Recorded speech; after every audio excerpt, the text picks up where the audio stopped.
Hi everyone, it's me Spring, the fiber enthusiast, and welcome to the channel. So in my most recent podcast from this video, I explained that I was going to do a series on this jumper, and it was going to be in three different parts, three different videos. The very first one's going to be going over how to make the front and back panels, sewing them together. Simple enough, right? Well, the biggest reason why I wanted to do this is because not all of us have a standard large, XL, small, triple X. None of us are standard that way. We can get an extra large shirt and put it on, but depending on the maker of it, depends on whether it fits us. And also our height. Some of us are bigger in the hips than we are at the top. Some of us have very broad shoulders. Some of us have narrow shoulders. It's so varying that what I wanted to do was give you the basic steps that I use to create my own crocheted garments. Now, I do the same thing for knitted, and I always try to start top down for most of my knitted tops. And I can put it on a large cord, put it over my head and see where I'm at and adjust the size as I go. But measuring it ahead of time, measuring yourself, knowing your measurements can help dramatically. So what I have is just a regular fabric tape measure. Now, my background is a lot of carpentry with my father, who was a professional carpenter, built homes. And my mother, who did a lot of sewing. So my very first instinct when coming to making something is a tape measure, not a gauge swatch. Now they eventually will run together for some people. But for me personally, I've never been one to use a gauge swatch. Now, as I said in my podcast, I may catch some flack for this, and I know it's not going to be everybody's cup of tea, so to speak, but this is for those who just are looking for help creating a garment to fit them. Let's break it down, make it as simple as possible. So let's go ahead and get started. So I have a very long measuring tape. And how I start mine for this particular instance and the pattern repeat that you're going to get and showing you how to do this jumper, I'm going to do it in two panels. So there's a front panel, a back panel.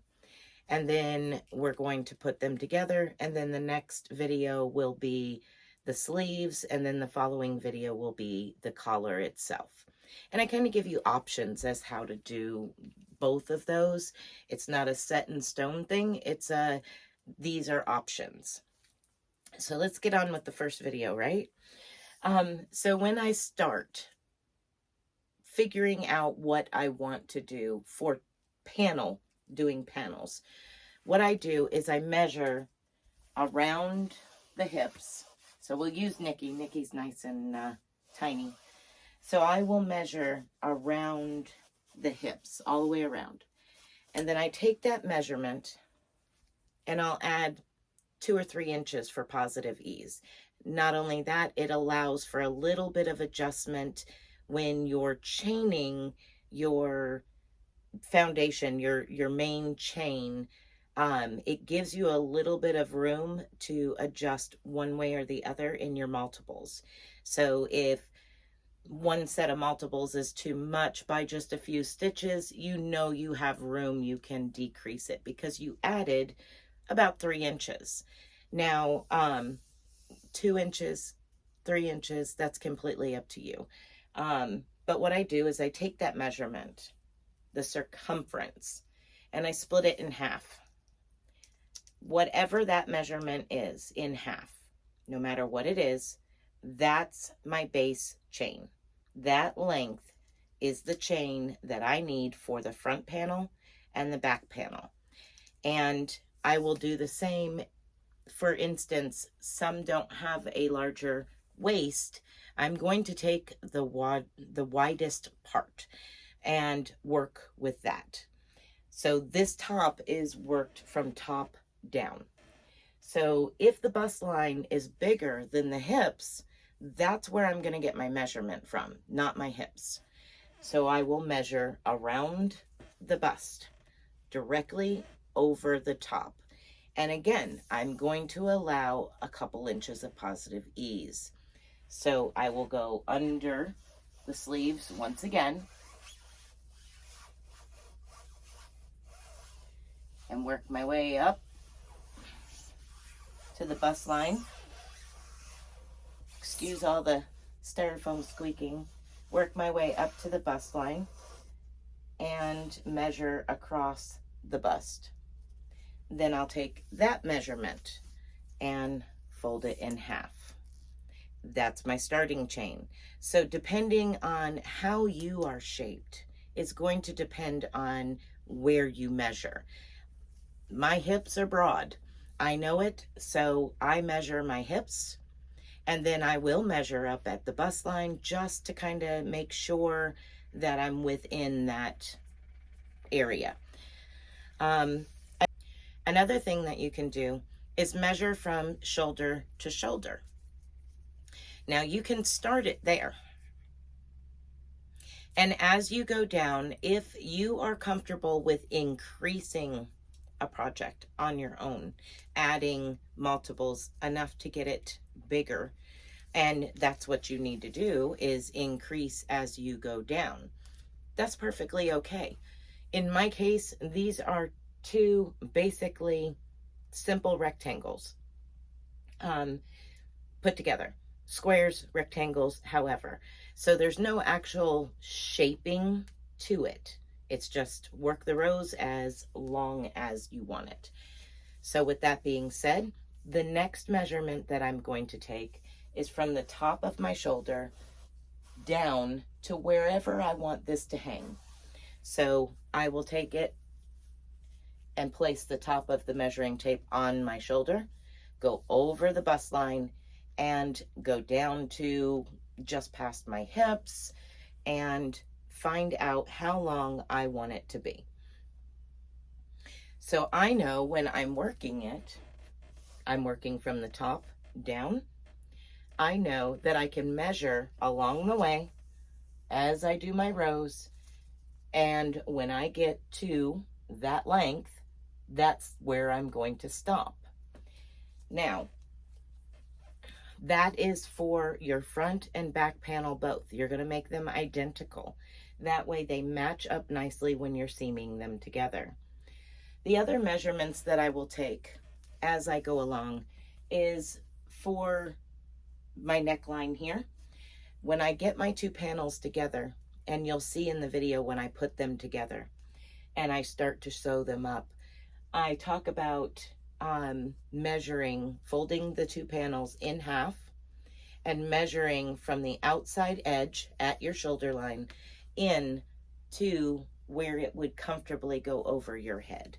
So you can take that fabric, we'll drop that part here. We'll take that fabric, we'll pretend this is the fabric itself here, and place it on the edge of our shoulder here. And then we'll go over to the center of our body, so that way we make sure that it is starting at the axis and going out to the edge of our shoulder. And then we will move over to our collar line. Wherever the collar line is, that's where you're going to place your stitch markers. Okay, so one last and final seaming part that we need to do is from our armpit down. Okay, so how do you do that? Well, you can measure from the top of your shoulder around to under your armpit and take that measurement and go from the top of the shoulder down to that point on the fabric, place a stitch marker, and sew down. That's also available.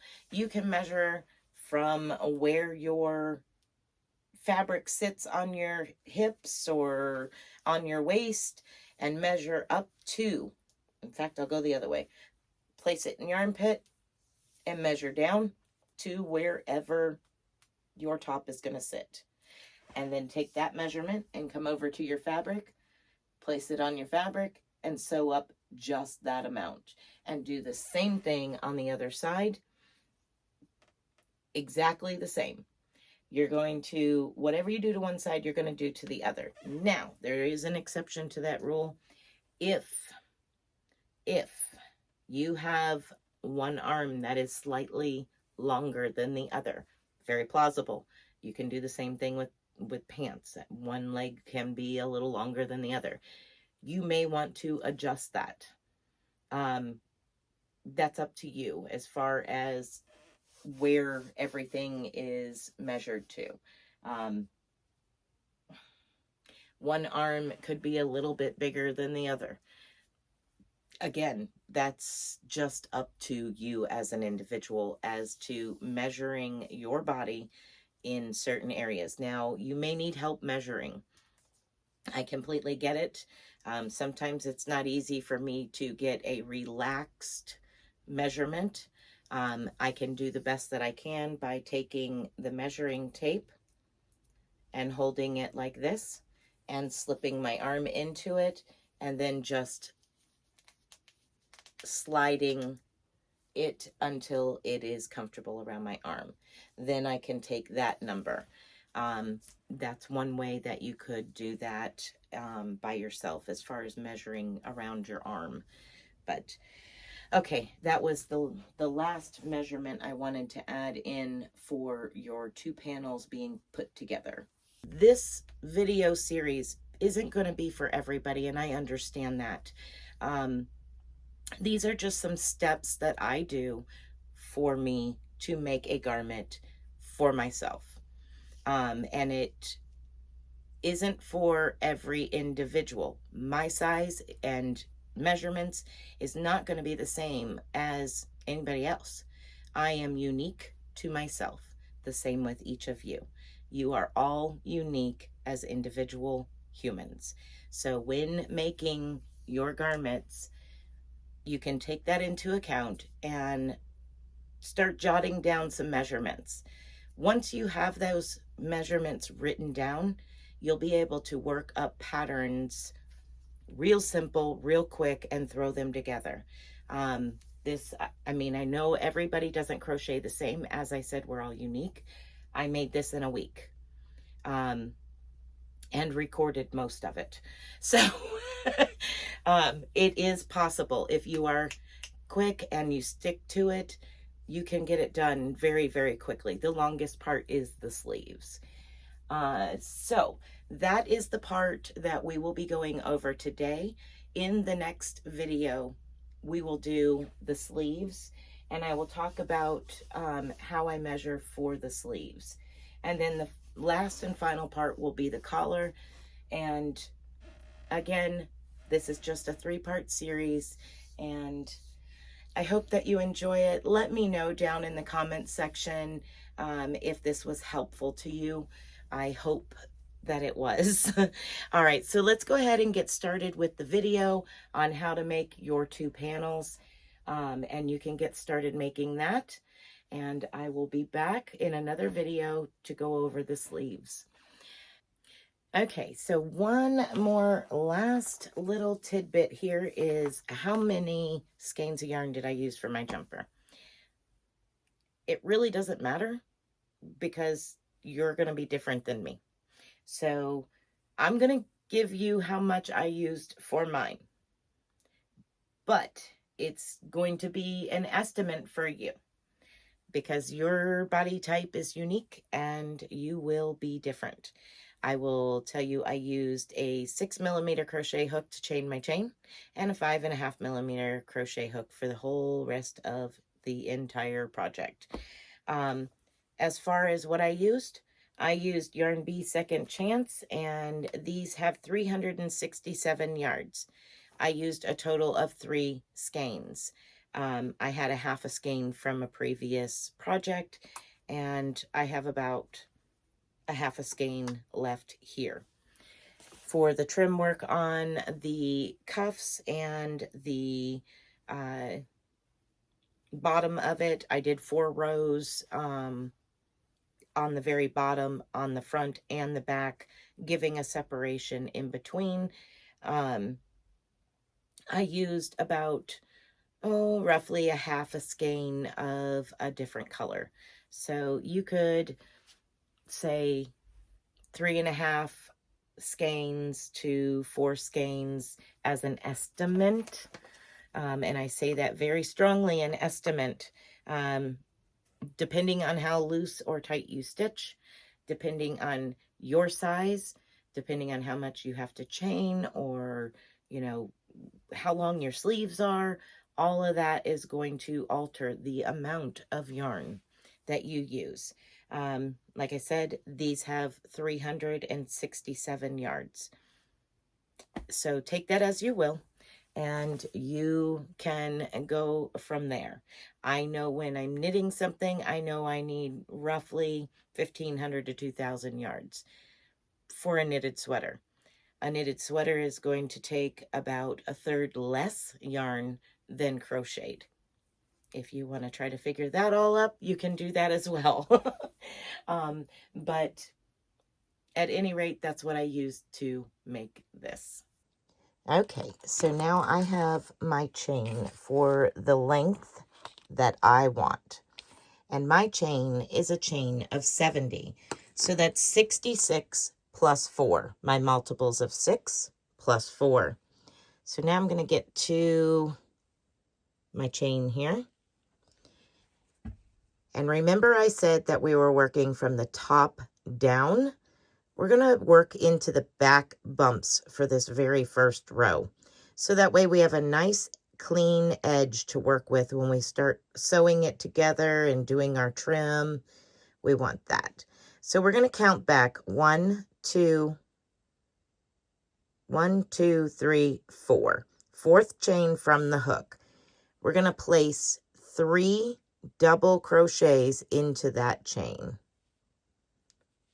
So just into that back bump, place 3 double crochets. There's 1, 2, and 3. So with your turning chain, that gives you a total of 4 double crochets. Now we're going to skip 2 and single crochet into the next. So skip 2, single crochet into the next.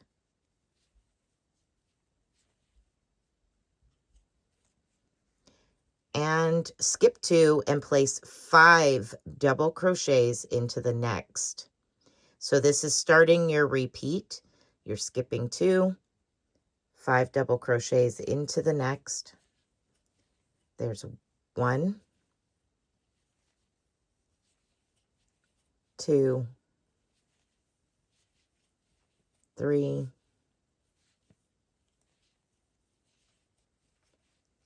4, and 5. We're going to skip 2 and single crochet into the next. And then repeat. Skip 2, 5 double crochets into the next. So skip 1, 2, and 5 double crochets into the next.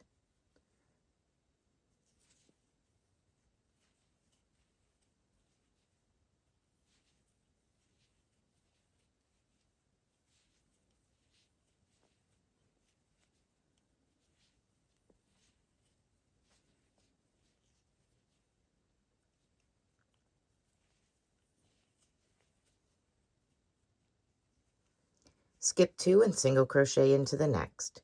And you're going to continue that repeat all the way to the end of the row. Once you've reached the end of the row, I will meet back up with you and show you the second row of our 2-row repeat. Okay, so I'm coming down here to the very end of my chain, and I have 3 chains left. I'm going to skip the next 2 and place 4 double crochets into the last stitch. There's 1, 2, 3, and 4. Now, if you're following along with me and making the same size I am, you're going to have 1, 2, 3, 4, 5, 6, 7, 8, 9, 10 of the 5 double crochets, plus the 2 ends that have 4 double crochets in the end stitches. Okay, so now we're going to chain 1 and turn our work. And we're going to single crochet into the back loop only of that same stitch. There we go. Now we're going to be working in the back loop only on the second row. So we're going to skip over the next 3 stitches and into the following stitch, which is your single crochet from the row below, into the back loop only. We're going to place a total of 5 double crochets. Just 2, 3, 4, and 5. Now we're going to skip 2 and into the third, the back loop only, we're going to single crochet. Then we're going to skip 2 and into the following stitch, we're going to repeat. Back loop only, 5 double crochets. So there's 1, 2, 3, 4, and 5. And repeat, skip 2, and back loop only single crochet to the next. And you're going to continue that repeat all the way to the very end, where I will meet back up with you and we will go over our repeat just briefly as a reminder. Okay, so I'm coming down to the very last part of this row. And just as we did in the beginning, we're going to skip 1, 2, 3, and into the top of that turning chain, you're going to place a single crochet. And that's back loop only of that turning chain. There we go. Now we're going to chain 1, 2, 3 and turn our work. And we're back to row 1. So we're going to place 3 double crochets into this very first stitch.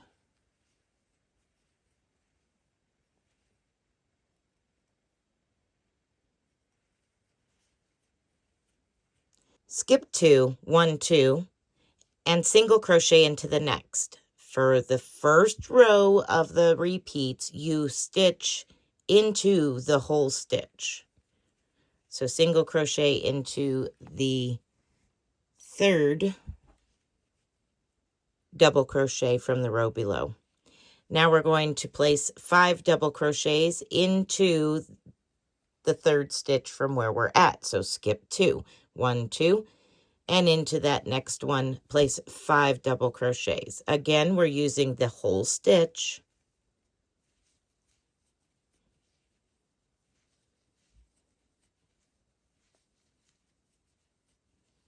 So that's 1, 2, 3, 4, 5.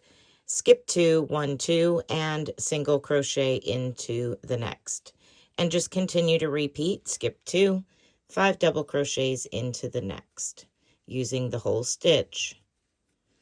When I get to the end, I'll show you how to end it and begin the second row, repeating row. And I will let you have it. You continue to work on your own at that point.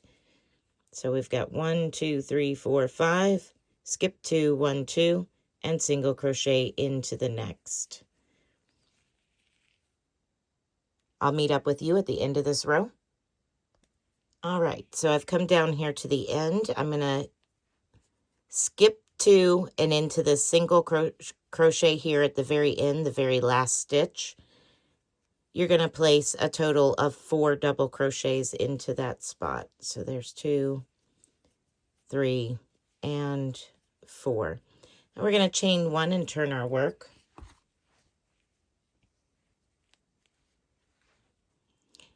And we're going to single crochet back into that same stitch, but we are going to do it into the back loop of that stitch. This is your second row repeat. So we're working again into the back loops. Now we're going to jump over to our single crochet from the row below. So we're skipping for the beginning, 1, 2, 3, and working down here into the back loop of that next stitch, placing 5 double crochets. 1, 2, 3,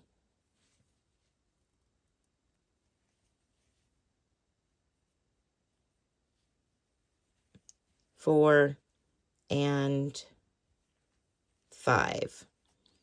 And again, back loop only. We're going to skip the next 2 and single crochet into the next. So your second row repeat is back loop only. First row is into the whole stitch, repeating the same stitches over and over and over again. So this creates this little ribbed effect on one side versus the other. That will be the front side of your panel. So go ahead and continue working that 2-row repeat for the length of your front and back panel. You're going to make 2 of these panels. Whatever it may be, from your neckline to wherever you want it to hang. Again, this starting chain is the top, and we're working to the bottom. I'm going to go ahead and continue to work this up, my 2 panels, and then I will come back and show you how to join them together and how to add the extras. Okay, so once you have your 2 panels together, what you're going to do is place them with the right sides facing each other. And as I said, they were going to be worked from the top to the bottom. Now, to tell the right side from the wrong side is very simple. If you look at this, by working in the back loop only, we created this ridging that happened only on one side. That's the right sides. We want to make sure that both panels facing each other are the right sides. For doing that, we're going to be sewing together the top shoulder areas and from under the armpit down. Now, you can do this by starting on the edge and sewing in a little ways. You can fold it in half, which is kind of what I like to do. Find my very corners here, like such, and fold it in half, just like this. So it's directly in half. Both panels are in half. Then what I'm going to do is I will measure, get all of the little bits out of the way here. I will measure from my shoulder to where I want it to close up on top of my shoulder, allowing enough room for my head to go through very comfortably. So if I take it and hold this corner up to my shoulder, I can measure in where I need to stop and place stitch markers exactly across from each other. So I'm guessing it's going to be about that much. And I am correct just by testing it on myself. So then you would just take some stitch markers and you can count over the little shells here. Here's a half a shell, there's 1, and there's 2. and then right here in between the next two is where I'm going to place my stitch marker.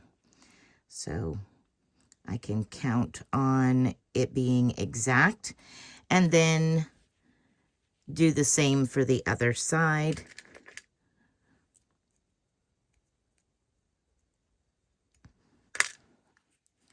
Here's a half, there's one, there's two, and right in between is where we're placing the stitch markers. Okay, so this is going to give me the opening for the neck hole.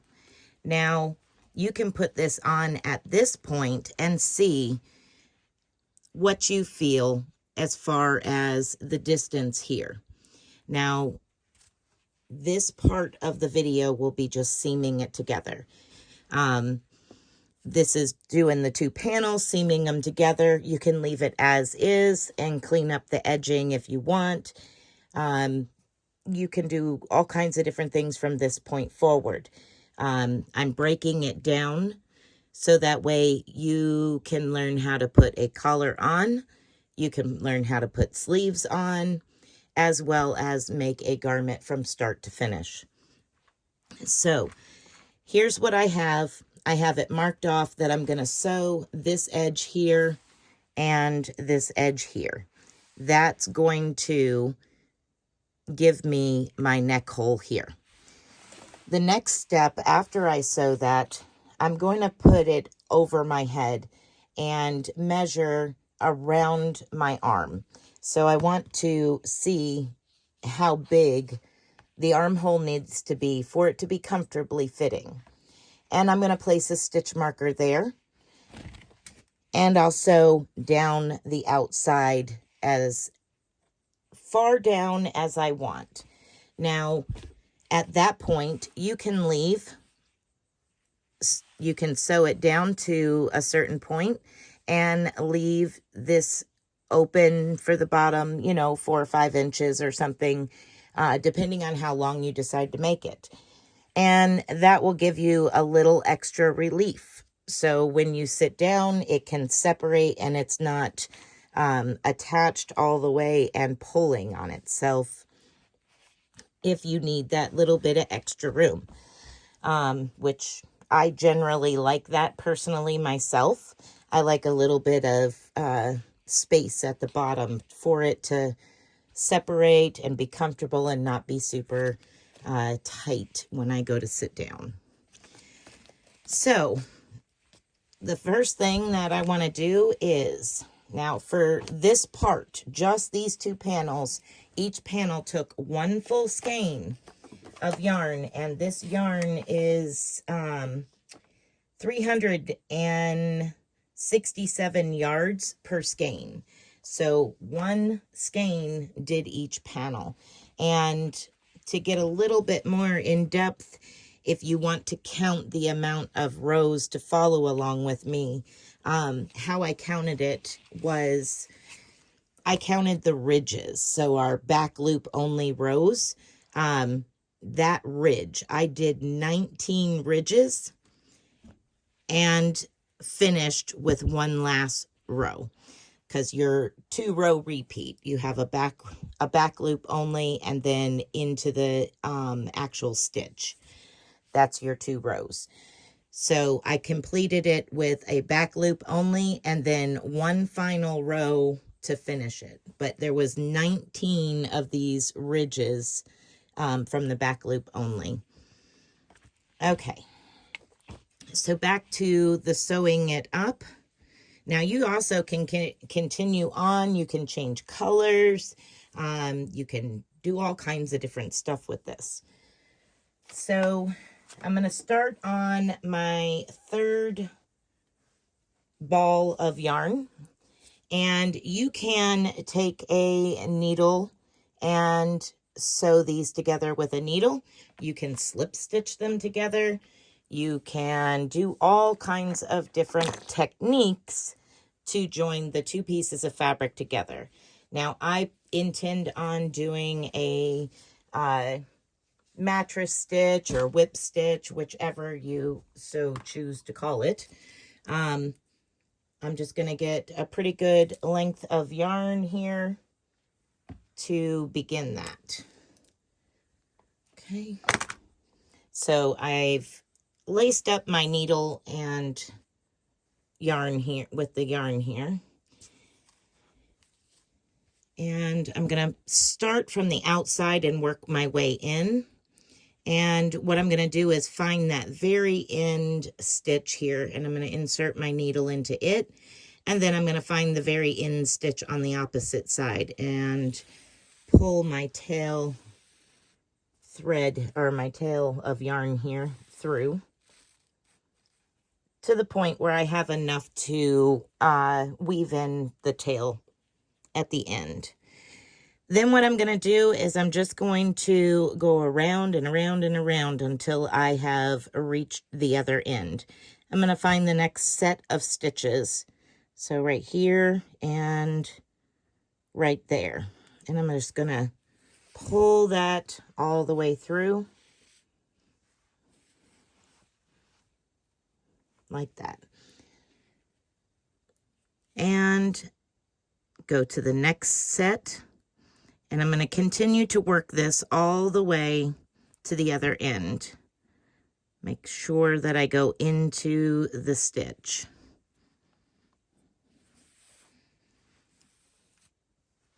And we're just going to continue to sew these two pieces together.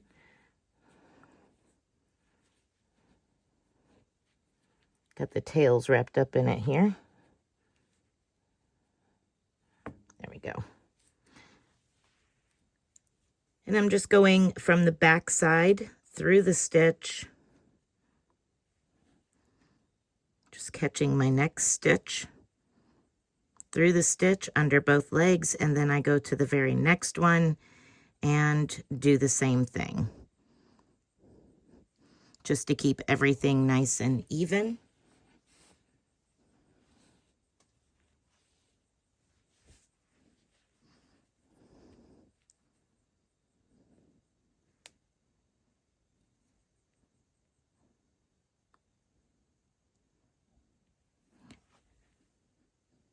And then we'll do the same thing to the other side. Just continue to work our way down. And again, you can leave a little bit of a tail at the other end, so that way you have a little excess. If you want to sew it up a little bit more, that's perfectly okay. That's entirely up to you. Just sliding it over your head once you have got it to a certain point to double check and verify that it's comfortable for you.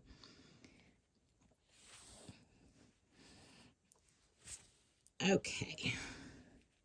So I'm going to continue on with this particular one off camera, and this will be the one in the thumbnail, as well as while I was messing around with this, I wanted to show you that I did work up 2 smaller panels. Now this is baby size, so infant size, and I'm going to be continuing on with the rest of the tutorial for the neck hole, putting a collar on it, and the sleeves by using this particular sample, the smaller sample. Now, if you want to do the baby size, that's perfectly okay. That's entirely up to you. I did 1, 2, 3, 4, 5, 6, 7 ridges and finished the same way with an extra row of just regular into the whole stitch itself. So let's see if I can figure it out here. We've got 2, 4, 6, 8, 10, 12, 14, 15 rows. From the chain down was 15 rows, and I chained it to be 9 inches because the circumference that I needed was 18. So I did it to a 9-inch swatch size. And that gave me 4 full shells, and then the 2 end half pieces. So I'm going to go ahead and sew these 2 panels together the same way I described to you, as far as the shoulders and down the side from under the arm. And then I will come back and show you that part completed on this particular one. And then we'll carry on with the next part of the series, which will be the sleeves. And the last part of the series will be the collar, depending on how you want to make your top. But if you want to continue to follow along and make the final outcome, there are 2 more parts of this series to come. I'm going to go ahead and sew this together, and I'll be back. Okay, so as I said, I was going to jump over to the smaller swatch to continue working on sewing it together so I can show you how it looks. This one is done with Caron Simply Soft, just so you know, using the same number crochet hook. And the Caron Simply Soft is just slightly smaller. It's a vintage Caron Simply Soft than the worsted weight that I'm using for the larger one, just to make that clear. So my stitches are a little bit larger. So here I have it on the doll. I have it seamed up on both shoulders here. I also have it seamed up underneath the armpits on both sides. And then, as I said before, there was going to be a scalloped edge by seaming from the top part where we chained our original starting chain. Now, for the next part, we will be doing the sleeves, as well as the following part will be the collar. Now, you can leave it just like this if you want, and you can carry on with it however you so choose. If you would like to work it up like I have it in the thumbnail, you can continue to follow along with me. All right, everyone. Thank you for watching, and I hope to see your work in the near future in our Sunday slideshow. If you would like to share your work with me and everyone else, you're welcome to do so by going to the links down below in the description box. There you will find all the ways to get a hold of me and support the channel. Be blessed, be a blessing, and until next time, bye for now.